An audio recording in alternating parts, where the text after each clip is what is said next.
వే gold trusted gold buyers మీరు తాకట్టు పెట్టిన బంగారాన్ని విడిపించి ఈ రోజు ఉన్న మార్కెట్ ధరకు కొనబడను. విశాఖ స్టీల్ ప్లాంట్ లో మరో ప్రమాదం చోటు చేసుకుంది.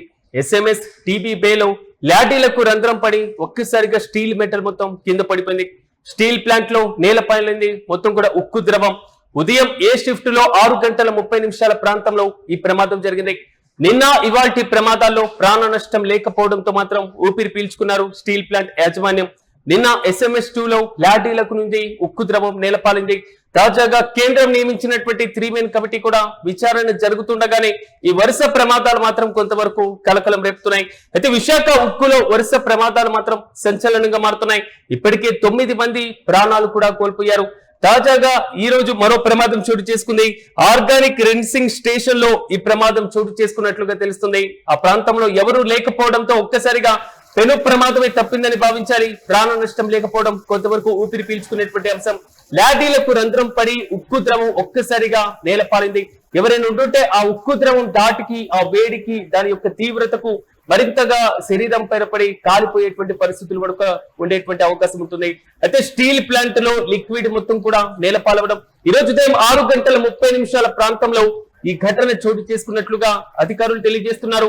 అయితే ఇప్పటికే 3 కమిటీని ప్రభుత్వం నియమించింది. విచారణ జరుగుతున్నటువంటి సమయంలోనే నిన్న ఇవాల్టి ప్రమాదాలు మాత్రం కొంతవరకు కలకలం రేపుతున్నాయి.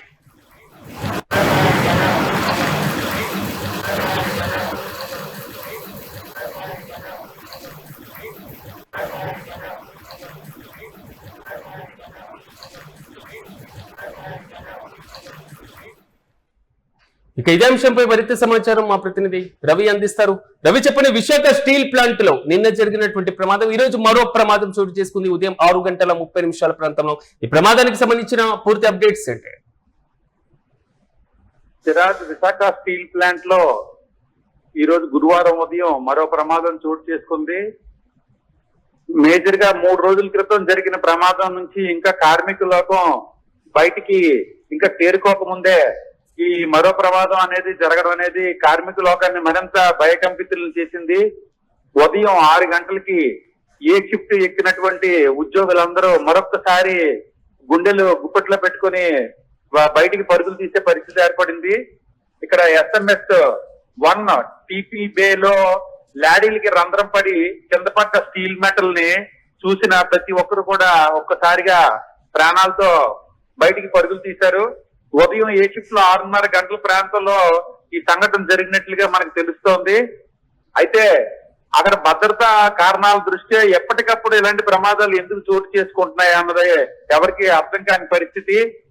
3 కమిటీ ఆల్రెడీ దీని మీద జరిగిన ప్రమాదం మీద పూర్తిగా నివేదిక తయారు చేయక ముందే అసలు గతంలో జరిగిన ఏదైతే 3 రోజుల క్రితం ప్రమాదం జరిగిందో ఆ ప్రమాదం ఎలా జరిగింది, దానికి కారకులు ఎవరు, సాంకేతిక కారణాలా లేదా ఇతర కారణాలు ఏమైనా ఉన్నాయా అన్న దాని మీద ఒక కొలిక్కి రాకముందే మరో సంఘటన జరగడం అనేది తీవ్ర సంచలనం రేకెత్తిస్తుంది. ఇది చర్చనీయాంశంగా మారింది. ఏదేమైనప్పటికీ మరో ప్రమాదం జరగకుండా బయటపడినట్టుగా తెలుస్తుంది. భారీ ప్రమాదం నుంచి కార్మికులు ప్రాణాలు రక్షించుకోగలిగినట్టుగా తెలుస్తుంది. ప్రధానంగా లాడీలకు రంధ్రం పడే ఈ ప్రమాదం చోటు చేసుకున్నట్లుగా తెలుస్తుంది. నిన్న కూడా ఇలాంటి సిచ్యువేషన్ ఇలాంటి ఘటన చోటు చేసుకున్నటువంటి నేపథ్యంలో లాడీలు అంటే నాసి రకంగా ఉన్నా లేదా కొంతవరకు లోపభూయిష్టంగా ఉన్నా ఇంకా ఎందుకు వరుస ప్రమాదాలు జరుగుతున్న వాటిని మార్చేటువంటి ప్రక్రియ చేపట్టడం లేదు? దానికి సంబంధించి యాజమాన్యం ఏమైనా స్పందించిందా? యాజమాన్యం ఇంకా దీని మీద ఎలాంటి అభిప్రాయాలు వెల్లడించలేదు. ఇది సాంకేతికంగా ఇది కారణాలా లేకపోతే అసలు ఆ ద్రవం అనేది ఎందుకు బయటికి అలాగా కారుతుంది, అసలు ఆ పాత్రలో ఉన్నటువంటి ద్రవం బయటికి రావడం గల కారణాలు ఏంటి, అసలు ఆ పాత్రలు అనేవి ఎందుకు అంత సేఫ్టీ లేకుండా ఉన్నాయన్న దాని మీద పూర్తి స్థాయి నివేదిక అందించాల్సింది. భద్రతా లోపం మాత్రం పూర్తిగా కనబడుతుంది. దీని మీద స్టీల్ ప్లాంట్ అధికారులని అక్కడ ఉన్న ముఖ్యమైనటువంటి సిబ్బందిని విచారిస్తే గాని దీని మీద ఒక ఖచ్చితమైనటువంటి అభిప్రాయంకి వచ్చే అవకాశం లేదని తెలుస్తోంది. రవి, వరుసగా ప్రమాదాలు జరుగుతున్నాయి. ఇప్పటికే రాష్ట్ర ప్రభుత్వం 3 కమిటీని కూడా నియమించడం జరిగింది. బొక్కారు ఉక్కు కర్మాగారానికి సంబంధించినటువంటి నిపుణులతో. సో ఆ కమిటీ పర్యటించడం, విచారణ చేపట్టడం ప్రారంభించిన దానికి సంబంధించినటువంటి డీటెయిల్స్ ఏంటి? నిన్న ఉదయానికి ఆల్రెడీ 3 కమిటీ విశాఖపట్నం చేరుకుని స్టీల్ ప్లాంట్ ని సందర్శించడం జరిగింది. ప్రమాదం జరిగిన తీరేంటి, ఎందుకు జరిగింది, ఏ కారణాల దృష్టి జరిగిందన్న దాని మీద వాళ్ళు ఇంకా ప్రాథమిక సమాచారాన్ని సేకరించి దీని మీద ఇంకా ఒక కొలిక్కి రాకముందే మరో సంఘటన జరగడం అనేది ఆలోచించదగ్గ విషయం. ఈ 3-man కమిటీ ఎన్ని రోజుల్లోగా ఈ విషయం మీద ఒక స్పష్టతకి వస్తుంది అన్నది వేచి చూడాల్సిన పరిస్థితి ఏర్పడుతుంది. Right Ravi, thank you. ఉత్తర విశాఖ స్టీల్ ప్లాంట్ లో మరో ప్రమాదం చోటు చేసుకుంది. SMS-1 టీబీ బేలో లాడీలకు రంధ్రం పడి ఒక్కసారిగా స్టీల్ మెటల్ మొత్తం కూడా కింద పడిపోయింది. స్టీల్ ప్లాంట్ లో లిక్విడ్ ఉక్కు ద్రవం మొత్తం కూడా నేలపాలైపోయింది.